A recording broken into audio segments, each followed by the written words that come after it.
அனைவருக்கும் வணக்கம். கணவன் மனைவி ஒற்றுமையாக இருப்பதற்காக முருகனுடைய வழிபாடு எப்படி செய்ய வேண்டும், எந்த படம் வைத்து நம்ம வழிபாடு செய்ய வேண்டும், எந்த கிழமைகளில் நம்ம வழிபாடு செய்ய வேண்டும் அப்படிங்கிறத இந்த பதிவில் நம்ம பார்க்கலாம். கணவன் மனைவி ஒற்றுமை அப்படிங்கிறது ஒரு குடும்பத்திற்கு மிகவும் முக்கியம்.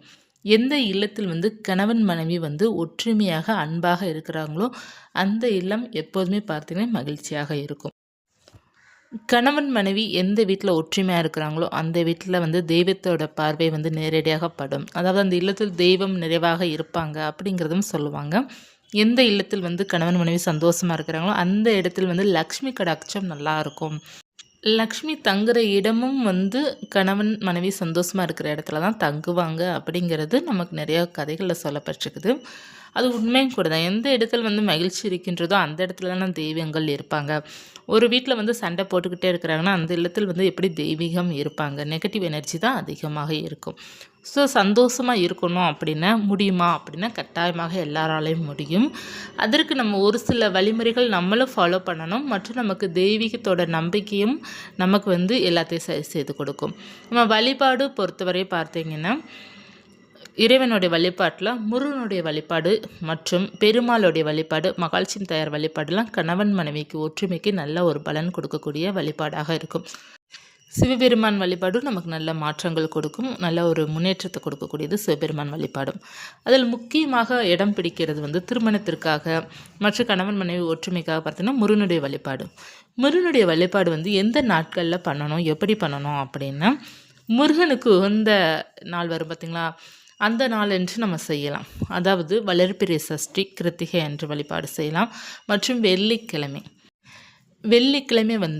கணவன் மனைவி ஒற்றுமையாக இருப்பதற்காக வழிபாடு செய்யும்போது நமக்கு பண வரவும் நமக்கு வரும். ஏன்னா எந்த வீட்டில் லக்ஷ்மி கடாட்சம் இருக்குதோ அந்த இல்லம் பார்த்திங்கன்னா எல்லாமே நல்லா இருக்கும். கணவன் மனைவியாக இருக்கட்டும், மற்ற உறவுகளாக இருக்கட்டும், எல்லாமே நல்லாயிருக்கும்.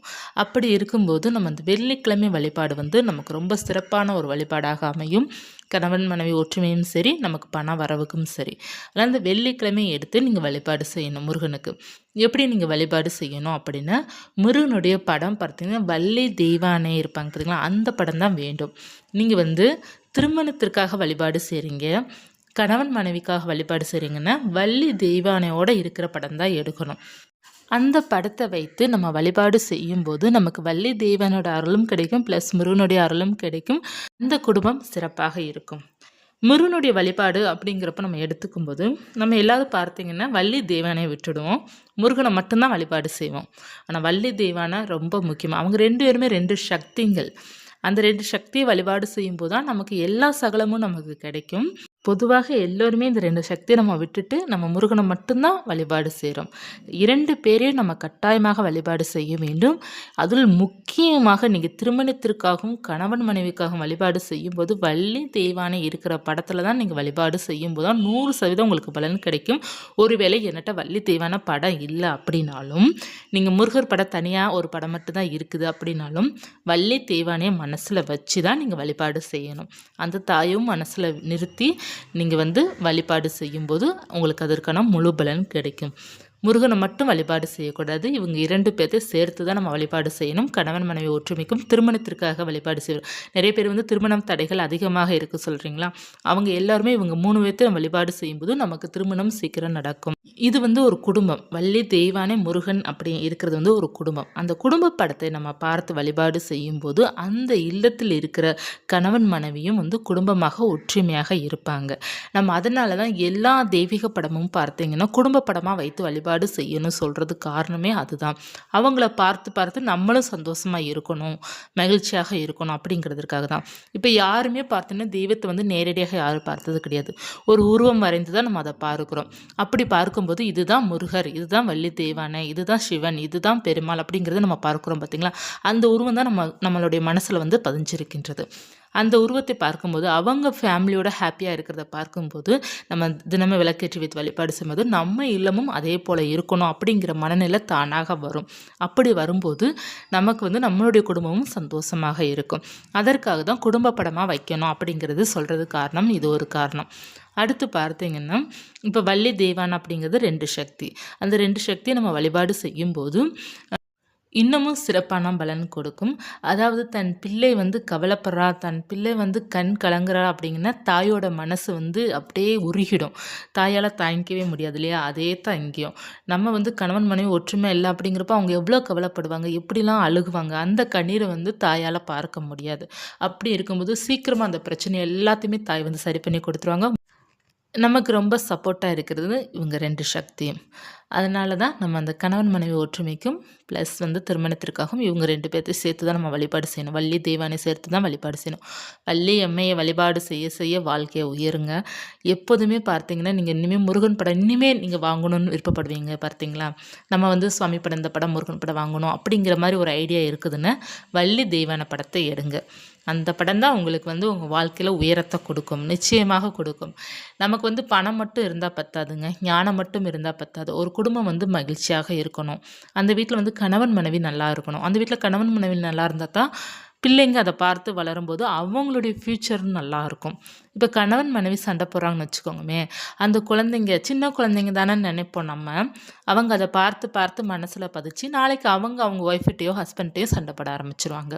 எப்பவுமே தாய் தகப்பன் பண்றத வந்து பிள்ளைங்க வந்து உள்வாங்கிக்கிடுவாங்க. மனசுல உள்வாங்கிட்டு அவங்க பெரிய பிள்ளை அனுப்புற அதத்தான் அவங்களும் செய்வாங்க.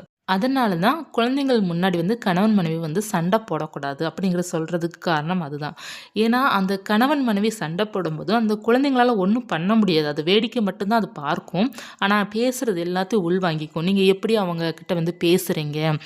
அவங்க ஹஸ்பண்ட் அடிக்க வராங்களா? அப்படின்னா, அதையும் அது உள்வாங்கிக்கிடும். எல்லாத்தையும் வாங்கிக்கிட்டு, அது அது வயசு வரையில அது அந்த செயல செய்யும். அதனால தான் கணவன், மனைவி பார்த்தீங்கன்னா, எப்போதுமே பிள்ளைங்க முன்னாடி முடிந்த அளவுக்கு வந்து சந்தோஷத்த மட்டும் தான் காமிக்கணும். ஏதாவது கவலைகள் இந்த மாரி இருக்கு அப்படின்னா, நம்ம வந்து சண்டை போடக்கூடாது. அவங்க முன்னாடி சண்டை போடக்கூடாது. நெறைய பேர் வீட்ல வந்து ஃபினான்சியலா ஒரு பிரச்சனை வரும்போது சண்டை போடுவாங்க.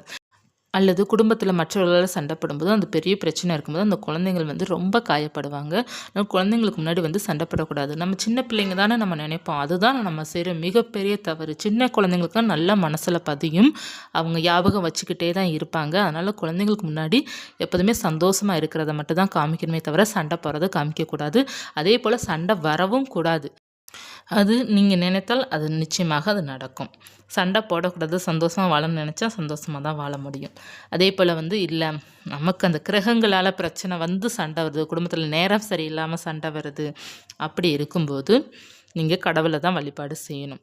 அப்படி கடவுள் வழிபாடு செய்யும்போது, நமக்கு அந்த கிரகங்கள் தொல்லை, நேர தொல்லை வந்து சரியாகும்.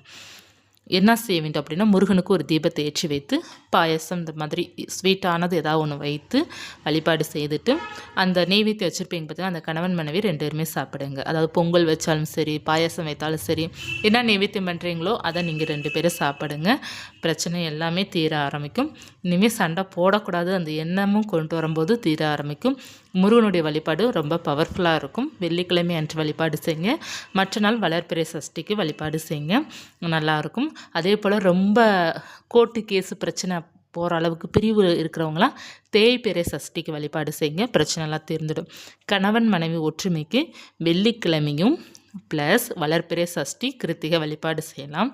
கோர்ட்டு கேஸில் பிரச்சனை இருக்குது, பிரிவுகளில் இருக்குது, 2 பேரும் சண்டை போட்டு பேசாமல் இருக்கிறோம், தனித்தனியாக இருக்கிறோம் அப்படிங்கிறவங்களாம் தேய்பிறை சஷ்டிக்கு வழிபாடு செய்யும்போது அந்த பிரச்சனை எல்லாமே தீர ஆரம்பிக்கும். கட்டாயமாக வாரம் ஒரு நாளாவது கணவன் மனைவிக்காக வழிபாடு செய்யுங்க. வெள்ளிக்கிழமை நீங்கள் எடுத்துக்கோங்க. எடுத்துட்டு கணவன் மனைவிக்காக உங்களுக்காக நீங்கள் முதல்ல சுவாமிகிட்ட போய் நின்று வழிபாடு செய்யுங்க. என் கணவர் என்கிட்ட சண்டை போடக்கூடாது, என் மனைவி என்கிட்ட சண்டை போடக்கூடாதுன்ட்டு உங்களுக்காக நீங்கள் வழிபாடு செய்யுங்க. குடும்பம் தானாக சிறப்பாக இருக்கும். முதல்ல நீங்கள் மகிழ்ச்சியாக இருந்தால் தான் குடும்பம் மகிழ்ச்சியாக இருக்கும். நீங்களா 1008 வழிகள் வைத்திருந்தீங்க அப்படின்னா குடும்பத்தில் இருக்கிறவங்க எல்லாருமே கவலையோட தான் இருப்பாங்க. கணவன் மனைவி வந்து ஸ்ட்ராங்காக இருக்கிறாங்க அப்படின்னா யாராலையும் உங்களுக்குள்ள நடுவில் வந்து நிற்க முடியாது. யார் மூலமாக உங்களுக்கு பிரச்சனையும் வராது. உங்களுடைய அம்மா அப்பா, அவங்களுடைய அம்மா அப்பா, எந்த அம்மா அப்பாவும் பிரச்சனை கொடுக்க முடியாது. எந்த நாத்தனாராலையும் பிரச்சனை கொடுக்க முடியாது. யாராலையும் எந்த உறவினர்கள் மூலமாகவும் பிரச்சனை வராது. நீங்கள் ஸ்ட்ராங்காக இருக்கணும். அதற்கு உங்களுக்குள்ளே இருக்கிற அந்யோன்யத்தை நீங்கள் தான் வளர்த்துக்கிடணும். அது உங்கள் கையில் தான் இருக்குது. இப்போ ஒரு பார்ட்னர் வந்து சண்டை போடுறாங்க அப்படின்னா, அவங்க வந்து ஆஃபீஸில் நிறைய டென்ஷனில் வந்து இருந்தது அப்படின்னா, ஒய்ஃபு கிட்ட தான் வந்து காட்டுவாங்க. அந்த நேரம் வந்து ஒரு 5 நிமிடம் அமைதியாக இருந்தீங்கன்னா, கொஞ்சம் நேரம் கழித்து அவங்களே சாந்தமாயிடுவாங்க. இப்படி தான் எல்லார் வீட்லையும் பார்த்தீங்கன்னா, சண்டையே இப்படி தான் நடக்கும். ஏன்னா யாராவது கோபப்படும்போது இன்னொருத்தவங்க வந்து கொஞ்ச நேரம் பொறுமையா இருக்க மாட்டாங்க. அந்த பொறுமை தாங்க முடியாம கத்துறதுனால, அது சண்டை வந்து பூகம்பமா வெடிக்குமே தவிர, ஒரு ஆள் அந்த இடத்துல வந்து சைலன்ட்டா ஆயிட்டாங்க அப்படின்னா, அந்த கோபப்படுற கேரக்டர், அந்த கத்துற கேரக்டர் வந்து ஒரு 5 நிமிஷம் தான் கத்துவாங்க. அதுக்கு மீறி அவங்க கத்த மாட்டாங்க. அவங்களுக்குள்ள இருக்கிற அந்த மனசுல இருக்கிற அந்த வேதனைலாம் சொல்லி கத்திட்டு, அதுக்கடுத்து அவங்க சைலன்ட்டா ஆயிருவாங்க.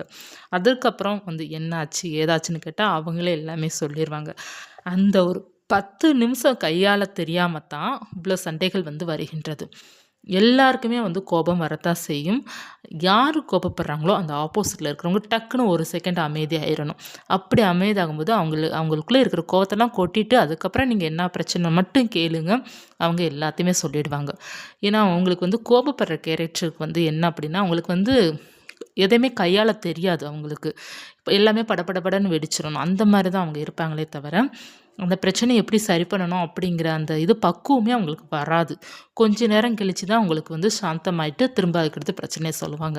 அந்த நேரம் வந்து கத்துறாங்க அப்படிங்கிறதுக்காக ஆப்போசிட்ல இருக்கிறவங்களும், "இப்ப எதுக்கு நீ தேவையில்லாம இந்த மாரி பேசிட்டு இருக்க, அப்படி பேசிட்டு இருக்க, இப்படி பேசிட்டு இருக்க" அப்படின்னு கேட்டோம்னு வச்சுக்கோங்களேன், அதுங்க வந்து பிரச்சனை உருவாகிக்கிட்டே இருக்கும். அதனால வந்து எப்போதுமே ஒரு கணவன் மனைவி வந்து சண்டை போடும்போது, கொஞ்சம் பெரிய சண்டை வருது அப்படின்னா, ஒரு ஆள் டக்குன்னு அமைதியாயிடுங்க. அந்த பிரச்சனை கொஞ்சம் குறைஞ்சிடும். ஒரு 10 நிமிஷம் கழிச்சோ, இல்ல 1/2 மணி நேரம் கழிச்சோ, அந்த பிரச்சனை மறுபடியும் நீங்க என்ன ஆச்சு அப்படிங்கிறது கேட்டீங்க அப்படின்னா, எல்லா பிரச்சனையுமே சரியாயிடும். இதுதான் பார்த்தீங்கன்னா ட்ரிக்கு. எல்லாருமே அந்த அவசரம் தாங்க. அந்த அவசரத்தில வர்ற பிரச்சனை தான் பெரிய பிரச்சனையா மாறும். எல்லாருமே பார்த்தீங்கன்னா, திருமணம் ஆன புதுசுல வந்து சின்ன சின்ன மிஸ் அண்டர்ஸ்டாண்டிங்லால சண்டை போட்டுட்டு செஞ்சுட்ருப்பாங்க. அது நாளாக நாளாக சண்டைகள் வராது. ஒரு 10 வருடம் கழிச்சோ, இல்ல 5 வருடம் கழிச்சோ பார்த்தீங்கன்னா, சண்டை கொஞ்சம் குறைஞ்சிடும். எல்லாமே ஆரம்பத்துல வந்து மிஸ் அண்டர்ஸ்டாண்டிங் தான். கொஞ்ச நாள் ஆச்சு அப்படின்னா, அவங்களுக்கு உள்ள கண்ண பார்த்தாலே நெறைய பேர் வந்து பிரச்சனைய கண்டுபிடிச்சுருவாங்க. என்ன இவளுக்கு அப்படிங்கிறத கண்டுபிடிச்சுருவாங்க. என்ன ஆச்சு அவருக்கு அப்படிங்கிறது கண்டுபிடிச்சுருவாங்க. ஸோ நாட்கள் ஆக ஆக எல்லாமே சரியா போயிடும். ஒரு பிரச்சனைங்கிறது நிரந்தரம் கிடையாது. நாளாக நாளாக எல்லாமே சரியாகும். காலம் சரி பண்ணி கொடுக்கும். அதனால வந்து கணவன் மனைவி சண்டை வருது அப்படின்னா, சரி பண்றதுக்கு நீங்களே முயற்சி எடுத்தாலே போதும். எல்லாமே சரியாயிடும். யாராவது ஒருவர் வந்து விட்டு கொடுக்கணும். ஒருவர் குரல உயர்த்தும்போது இன்னொருவர் அமைதியா அத கேட்டாலே போதும். அவங்க சைலண்ட் ஆயிருவாங்க. எல்லார் வீட்லயும் வந்து ஒரே பிரச்சனை என்ன அப்டின்னா, ஒருத்தவங்க வந்து கோபப்படும்போது, சண்டை போடும்போது, இன்னொருத்தவங்க வந்து என்ன சொல்லுவாங்கன்னா, "வாய மூடு. எதுக்கு தேவையில்லாம பேசுற?" இந்த வார்த்தை தான் அதிகமா சொல்லுவாங்க. அதுதான் சொல்லக்கூடாது. அவங்க எதுக்கு கத்துறாங்களோ, அத கத்த விட்டுருங்க நீங்க பாட்டுல. எதுக்கு கோபப்படுறாங்களோ, கோபப்பட விட்டுருங்க. அவங்க பேசுறது எவ்வளோ நேரம் பேசணுமோ, அவ்வளோ நேரம் பேசட்டும். அத பொறுமையா கேளுங்க. நெறைய பேரோட பிரச்சனையே எது அப்டின்னா, அவங்க கோபப்படுறவங்க எதுக்கு கோபப்படுறாங்கங்கிறது புரிஞ்சிக்காம இருக்கிறது தான். அவங்க எதற்காக கத்துறாங்க, எதற்காக வந்து சண்டை போடுறாங்கிறது புரிஞ்சிக்காம இருக்கிறது தான். அவங்களுடைய வலியும் வேதனையும் புரிஞ்சு கொள்ளும்போது தான் அவங்க வந்து சாந்தமாவாங்க. அது புரியாதனால தான் அவங்க கோபப்படுறாங்க அப்படிங்கிறதே உங்களுக்கு புரியாது. இப்போ கணவனா இருக்கட்டும், மனைவியா இருக்கட்டும். ஒரு கணவர் வந்து வீட்ல வந்தோனே அவர் சண்டை போடுறாரு, செய்றாரு அப்படின்னா அவருக்கு ஏதோ ஒரு பிரச்சனை. ஏதோ ஒரு பிரச்சனையால நம்மகிட்ட வந்து கோபத்த காமிக்கிறார். யார்ட்டயும் காமிக்க முடியாத கோபத்த நம்மகிட்ட வந்து காமிக்கிறார். அப்படிங்கிறத மனைவி புரிஞ்சுக்கிட்டு, கொஞ்ச நேரம் கழிச்சு என்னாச்சு ஏதாச்சுன்னு கேட்டான்னு வச்சுக்கோங்க, அந்த கணவரும் எல்லாமே சொல்லுவாங்க. அதே போல பார்த்தீங்கன்னா, மனைவி அந்த இடத்துல வந்து ஏதோ ஒரு காரணத்துக்காக பிள்ளைங்க சேட்டை பண்றதோ, இல்ல மற்ற ஏதோ ஒரு விஷயத்திற்காக அவங்க கோபப்படும்போது, கொஞ்ச நேரம் கழிச்சு என்னாச்சுன்னு கேட்டா அவங்க எல்லாமே சொல்லிடுவாங்க. எல்லா பிரச்சனைக்கும் ஒரே தீர்வு அன்பு தாங்க தீர்வு. வேற எதுவுமே தீர்வு கிடையாது. சரி விடு பார்த்துக்கலாம். சரி, ஓகே. சரி நான் கேட்குறேன். சரி, ஓகே. சரி, ஓகே. சாரி. இதுதாங்க நம்ம பிரச்சனைய சரி பண்ணி கொடுக்கும். சரி, சாரி இந்த 2மே நீங்க சொல்றத கத்துக்கிட்டீங்க அப்டின்னா, உங்களுக்குள்ள எந்த பிரச்சனையும் இருக்காது. உங்க மேல தவறே இல்லைன்னா கூட சாரி அப்படிங்கிறது சொல்லிட்டு பேசாம இருந்துங்க. அவங்க சாந்தமாயிடுவாங்க. எது சொன்னாலும் நீங்க கேட்காட்டா கூட பரவால்ல. சரி அப்படிங்கிறது சொல்லிட்டீங்கன்னா பிரச்சனை தீர்ந்துடும். இதுதான் 2 ட்ரிக்குமே இதான். சரி, சாரி. இந்த 2யும் யார் வந்து சரியாக பயன்படுத்துறாங்களோ, அவங்க வந்து கணவன் மனைவி பிழைச்சுப்பாங்க. அவங்களுக்குள்ள சண்டைகளே இருக்காது. செல்ல சண்டைகள் தான் அதிகமா இருக்கும். அப்படியே சீரியஸா ஏதாவது ஒரு சண்டை போனா கூட அவங்க ஈஸியா சமாதானமாயிடுவாங்க. ஏன்னா சரியும், சாரியும் அதிகமாக யார் பயன்படுத்துறாங்களோ, அவங்க லைஃப் வந்து எப்போதுமே சூப்பரா தான் இருக்கும். ஏன்னா அவங்க ஏதாவது சின்ன மிஸ்டேக்னா சாரின்னு ஈஸியா கேட்டுக்கிடுவாங்க. ஓகே, சரி அப்படிங்கிறது கேட்டுப்பாங்க. அந்த 2 குவாலிட்டியுமே அவங்க கிட்ட இருக்கும். நெறைய பேர் வந்து மன்னிப்பு கேட்கறதுக்கு ரொம்ப வந்து ஈகோ பார்ப்பாங்க. நான் எதுக்கு கேட்கணும்? அப்படிங்கிற மாரி பார்ப்பாங்க. அந்த மாரிலாம் பார்க்கவே கூடாது. நீங்க யார்கிட்ட மன்னிப்பு கேட்க போறீங்க? ஊர்க்காரங்ககிட்ட கேட்க போறீங்க? உங்களுடைய கணவனோ அல்லது மனைவிட்டோ கேட்க போறீங்க? இதுல என்ன உங்களுக்கு வந்து தயக்கம் வரப்போது? சரின்னு சொல்றது வந்து யார்ட்ட நீங்க கேட்க சொல்ல போறீங்க? உங்களுடைய கணவன் மனைவிட்ட தான் சொல்ல போறீங்க. சரின்னு சொல்றதுனால என்ன ஆகப்போது? ஒன்றுமே இல்லை. அவங்க உங்களோட உயிராக நீங்கள் நினச்சிங்க அப்படின்னா, நீங்கள் வந்து தேவையில்லாத சண்டைகளை வந்து உருவாக்க மாட்டீங்க. அப்படியே நமக்கு வந்து சூழ்நிலை காரணமாக ஏதாவது சண்டை வந்தால் கூட கூட ஈஸியாக சமாதானம் ஆகிடணும். ஒரே நாளில் சமாதானம் ஆகிடணும். இல்லை நான் பிடிவாதமாக இருப்பேன், என்னுடைய கோபத்துக்கு ஒரு நியாயம் கிடைக்கணும், என்னுடைய பேச்சுக்கு வந்து மதிப்பு இருக்கணும், நான் சொல்கிறத எல்லாரும் கேட்கணும் அப்படின்னு நம்ம இருந்தோம் அப்படின்னா, எதுவுமே நமக்கு ஏற்ற மாதிரி இருக்காது. எல்லாத்துக்குமே ஈஸியாக நம்ம எடுத்துக்கிட்டோம் அப்படின்னாலே பாதி பிரச்சனை நம்மளை விட்டு விலகிடும். ஹாப்பியாக இருங்க. உங்கள் வாழ்க்கை உங்கள் கையில் தான் இருக்குது. இந்த பதிவு உங்களுக்கு பயனுள்ளதாக இருக்கும்னு நினைக்கிறேன். இருந்தால் லைக் பண்ணிக்கோங்க. இது போன்ற தகவலுக்கு சேனலை சப்ஸ்கிரைப் பண்ணி வச்சுக்கோங்க. நன்றி.